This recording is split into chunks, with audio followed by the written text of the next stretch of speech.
शिवपुराण वायव्य संहिता पूर्वखंड में भक्तगण आज आपको प्रयाग में ऋषि के द्वारा सम्मानित सूर्य के द्वारा कथा का आरंभ, विद्या स्थानों एवं पुराणों का परिचय तथा वायु संहिता का प्रारंभ यह आपको सुनाऊंगा। सुनिए। व्यास उपाजौ नमः शिवाय सोमाय सगणाय सौ सुनवी प्रधान पुरुषेशाय हो सर्ग स्थिनंत हतिव शक्ति प्रेरितमा यस्यम होशवर्यम चापि सर्वगम स्वामित्वं चौ विभूतं चौ स्वभावं संप्रचशति तमजं विश्वकर्मणं शाश्वतं सुमयं महादेवं महात्मानं वर्धामि शरणं शिवम। भक्तगणों, व्यास जी कहते हैं जो जगत की सृष्टि, पालन और सहार के हेतु तथा प्रकृति और पुरुष के ईश्वर है, उन प्रथमगण पूर्त्रदयी तथा ओमा सहित भगवान शिव को नमस्कार है, जिनकी शक्ति की कहीं तुलना नहीं है, जिनका ऐश्वर्य सर्वत्र व्यापक है तथा स्वामित्व और विभुत्व जिनका स्वभाव कहा गया है। उन विश्व इष्ट सनातन जनवाभिनाशी महादेव मंगलमय परमात्मा शिव की मैं शरण लेता हूँ,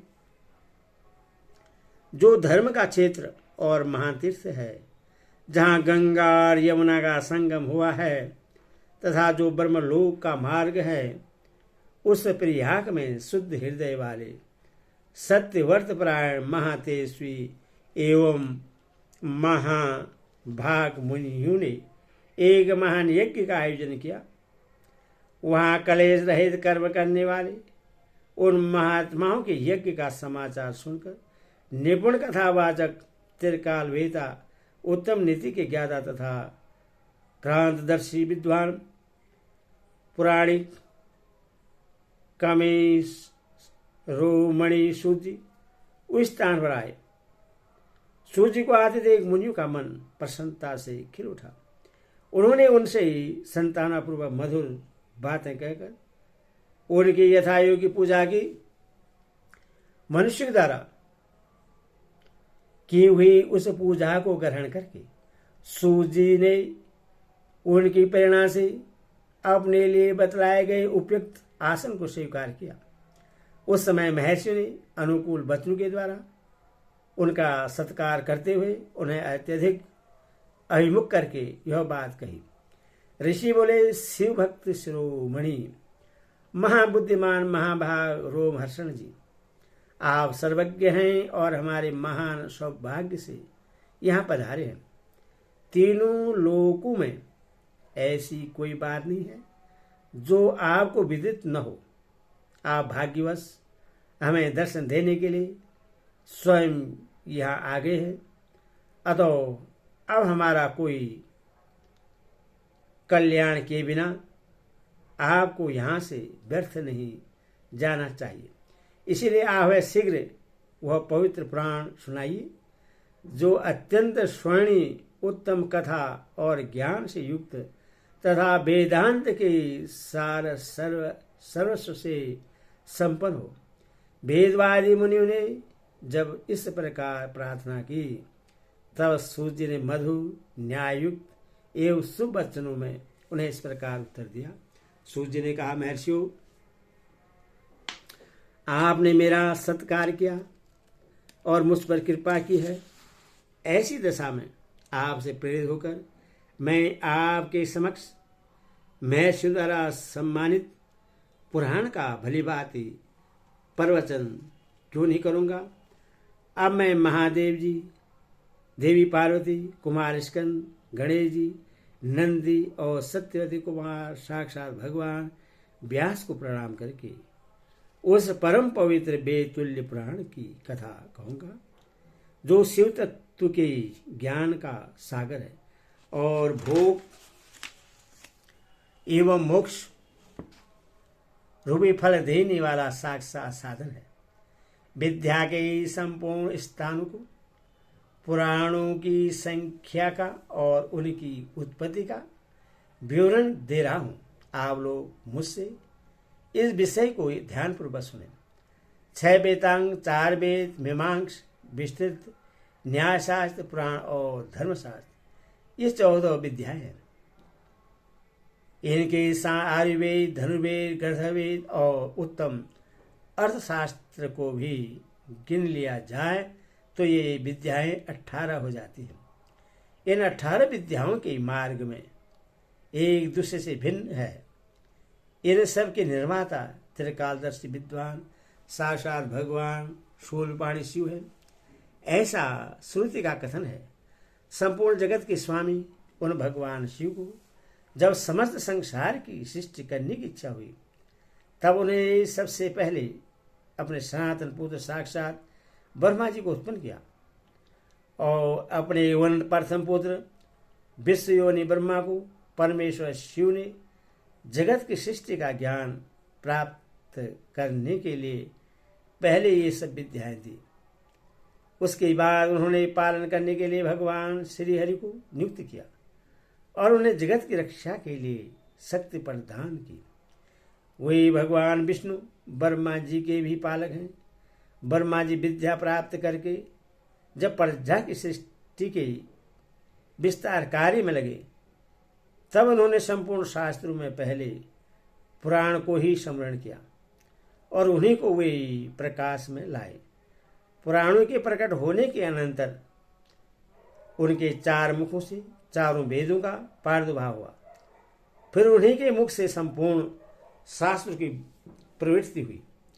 द्वापर भगवान श्री हरि सत्यवती के गर्भ से उसी तरह प्रकट हुए जैसे अरणी से आग प्रकट होती है। उस समय उनका नाम श्री कृष्ण देवपायन हुआ। मुनिवर श्री कृष्ण देवपायन ने वेदों को संक्षिप्त करके उन्हें 4 भागों में व्यक्त किया। इस प्रकार 4 भागों में वेदों का व्यास विस्तार करने से वे लोग में वेद व्यास के नाम से विख्यात हुए।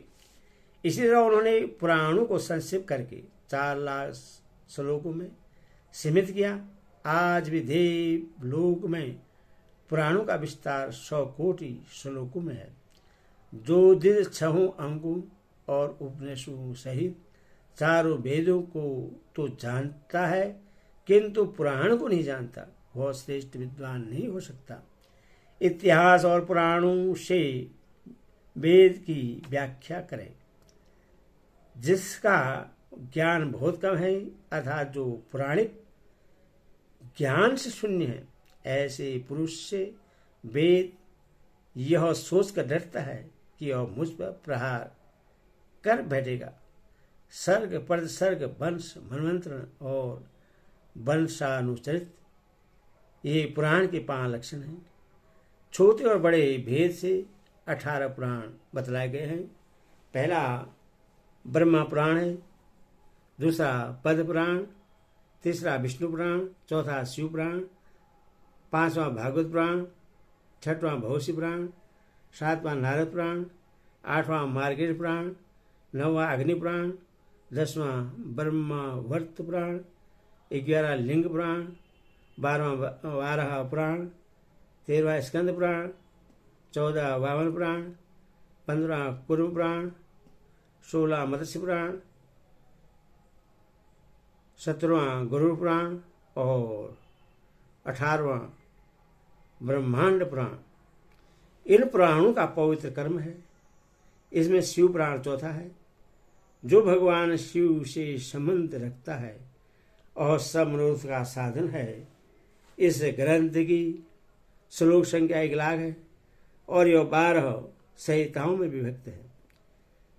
इसका निर्माण साक्षात भगवान शिव ने ही किया है तथा इसमें धर्म प्रतिष्ठित है। वेद व्यास ने इस 1 लाख श्लोक वाले शिव पुराण को संक्षिप्त करके 24,000 श्लोकों का कर दिया है। इसमें 7 संहिताएं हैं। पहली विज्ञेश्वर संहिता, दूसरी रुद्र संहिता, तीसरी सतरुद्र संहिता, चौथी कूटरुद्र संहिता, 5वीं उमा संहिता, 6वीं कैलाश संहिता और 7वीं वायुवीर संहिता है। इस प्रकार इनमें 7 ही संहिताएं हैं। विज्ञेश्वर संहिता में 2000, रुद्र संहिता में 10,500, सतरुद्र संहिता में 2,180, कूटरुद्र संहिता में 2,240, उमा संहिता में 1,840, कैलाश संहिता में 1,240 और वायुवीर संहिता में 4,000 श्लोक हैं। इस परम पवित्र शिव पुराण को आप लोगों ने सुन लिया। केवल 4,000 श्लोकों की वायुवीर संहिता रह गई है, जो 2 भागों में भी युक्त है। उसका वर्णन मैं करूंगा। जो वेदों का विद्वान न हो, उससे इस उत्तम शास्त्र का वर्णन नहीं करना चाहिए। जो पुराणों को न जानता हो और जिसकी पुराण पर श्रद्धा न हो, उससे भी इसकी कथा नहीं कहनी चाहिए। जो भगवान शिव का भक्त हो, शिवभक्त धर्म का पालन करता हो और 2 दृश्य रहित हो, उस जांचे बूझे हुए धर्मात्मा शिष्य को ही इसका उपदेश देना चाहिए। जिनकी कृपा से मुझको पुराण संहिता का ज्ञान है, उन अमितेश्वी भगवान व्यास को नमस्कार है। ओम नमः शिवाय। ओम नमः शिवाय।